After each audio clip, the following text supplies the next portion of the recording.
Diatia, c'est aider. Enfin, en un mot, c'est aider.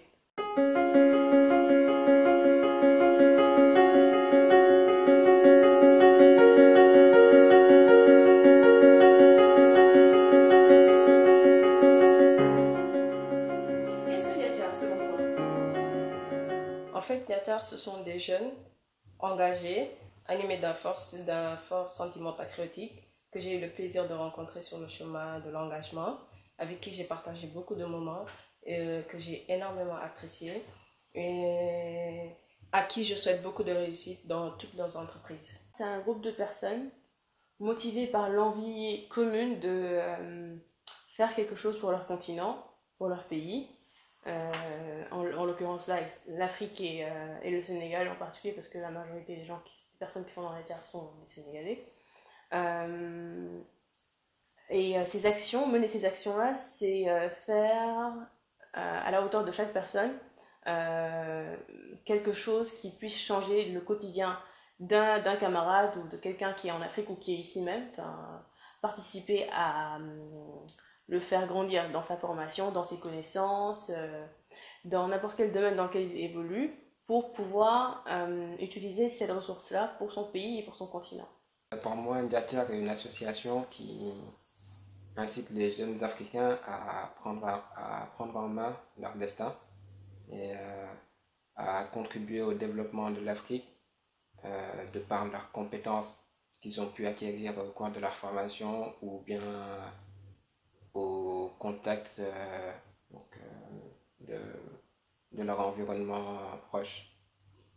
C'est un groupe de personnes juste qui est animé par une idéologie et qui veut, en fonction de ses moyens, faire ce qu'elle peut avec ce qu'elle a pour contribuer au changement, à l'épanouissement de l'Afrique, du Sénégal, de tous les pays de l'Afrique si c'est possible.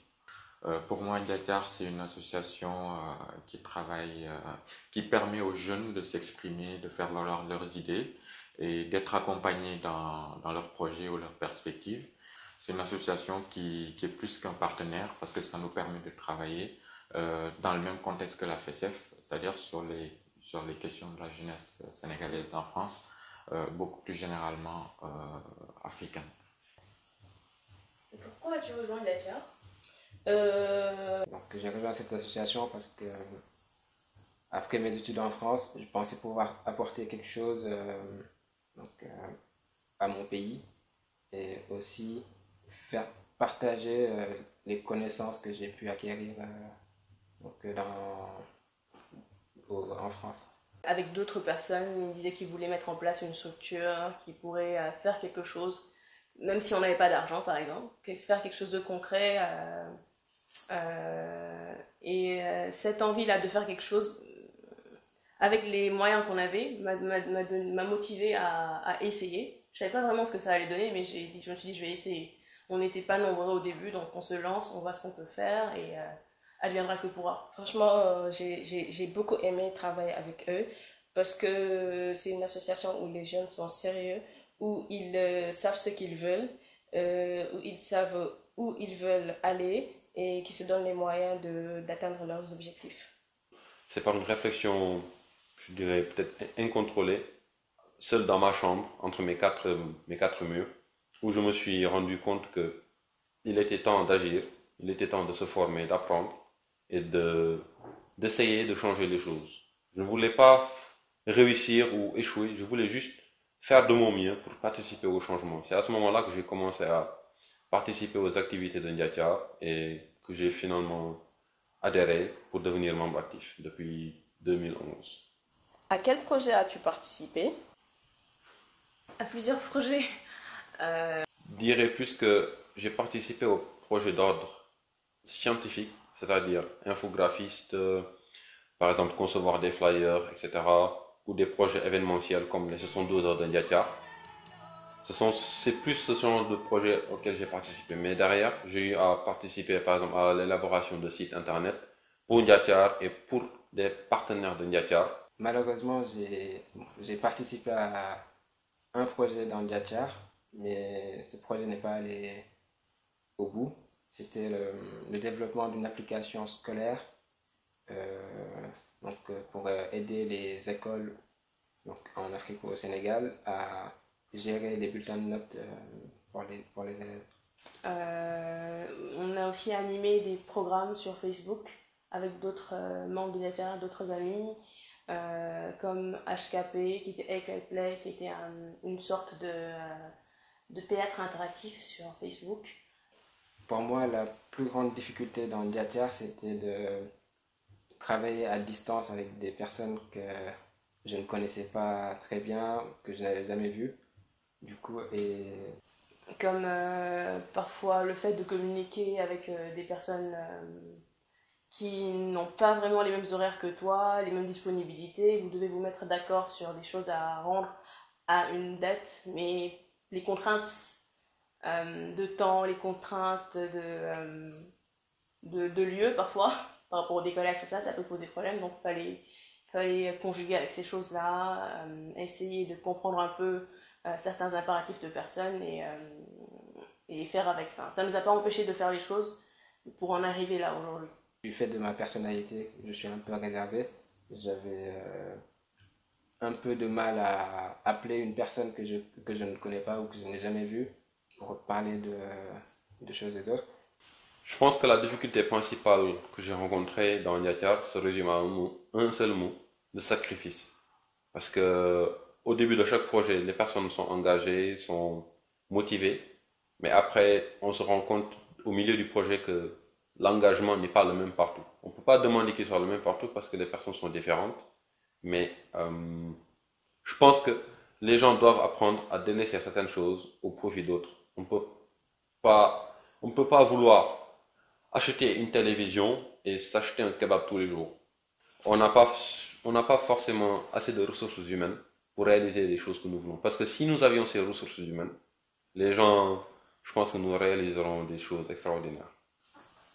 Personnellement, j'ai fait de très belles rencontres. J'ai rencontré des gens cultivés, des gens intéressants, des gens engagés, des gens qui en voulaient. Et ça a vraiment été un plaisir. Et ils m'ont même renforcé, ils ont renforcé mon engagement.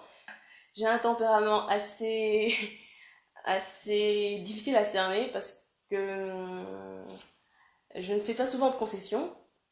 Et quand on travaille avec des personnes, il faut s'obliger à faire des concessions parfois. Enfin, on peut être dur dans sa façon de penser ou de faire les choses, mais il faut aussi ne pas heurter des sensibilités.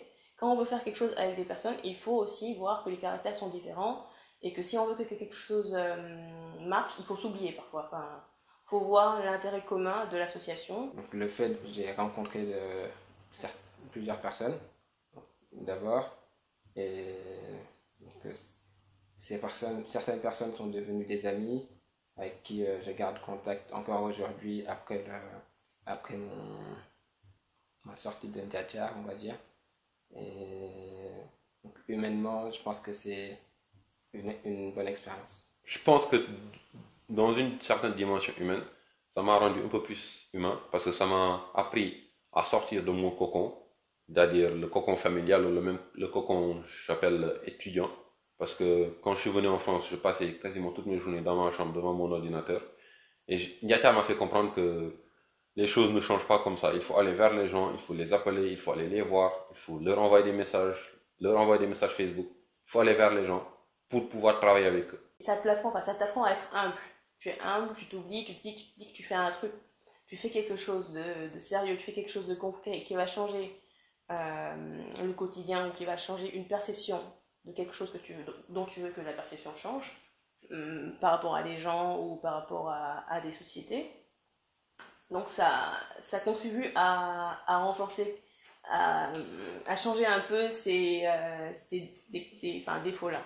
J'ai plein de projets auxquels je n'aurais peut-être jamais pu penser sans l'IATIAR parce que ça m'inspire, ça me donne de la force. Je pense que l'IATIAR a grandement participé à la personne que je suis actuellement.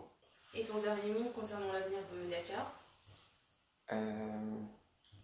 En quittant l'IATIAR, j'avais un peu une impression d'abandonner un projet important, mais aujourd'hui, lorsque je vois Abdoukhadr Diallo qui mène des projets au bout voit les résultats, je sais que Ndiatar est entre de bonnes mains. Je dirais que il y a beaucoup d'espoir, de choses à continuer et à améliorer. Dans les 5 ans à venir, peut-être que Ndiatar pourra changer de statut pour devenir une entreprise au Sénégal. Je pense que c'est possible et je ferai mon possible pour que ça soit le cas. Je vois que les activités continuent, qu'il y a des gens qui sont là, qui en veulent, qui sont motivés et qui ont des idées novatrices qu'il faut continuer à alimenter, à exprimer pour que les choses continuent d'évoluer dans nos sociétés, aussi bien dans le domaine scientifique, parce qu'on a la chance d'avoir des gens dans le Dakar qui ont un savoir dans ces domaines-là, qui peuvent servir dans nos pays actuellement et dans le futur, surtout dans le futur. Parce que c'est sûr que les choses qu'on va mener, les activités qu'on va mener là pour le moment, on ne verra pas tout de suite les répercussions ni les résultats. Il faut savoir que c'est un investissement dans le temps. Si vous continuez sur la même lancée, à mon avis, vous irez loin. Et je suis une personne engagée, vous l'êtes aussi. Je crois qu'on sera amené à retravailler ensemble. Je l'espère en tout cas parce que ça a été un grand plaisir. De l'avenir de Ndiatar, je pense qu'il faut continuer dans cette lancée. Parce que pour moi, c'est une structure qui fait des actions très variées, très différentes, très intéressantes pour la jeunesse ici. Je lance juste un appel à toute la jeunesse sénégalaise et africaine de rejoindre ou bien d'essayer de découvrir Ndiatar, parce que pour moi, c'est une très bonne opportunité pour avoir de très riches expériences. Et pour terminer, mon dernier mot, ce serait juste que, comme je l'ai dit dans une vidéo ou quelque part, que chaque individu africain se regarde dans le miroir et se demande s'il est en train de faire tout son possible pour changer les choses, ou même changer les choses est trop dire. Je dirais contribuer au changement. Parce que si vous êtes 5 à tous faire un peu, je pense que cela fera une différence. Je pense que chaque individu doit se regarder en face du miroir et se demander s'il fait son maximum. S'il ne peut pas répondre à cette question, je pense qu'il n'a plus le droit de critiquer l'État de l'Afrique, du Sénégal ou des autres pays africains.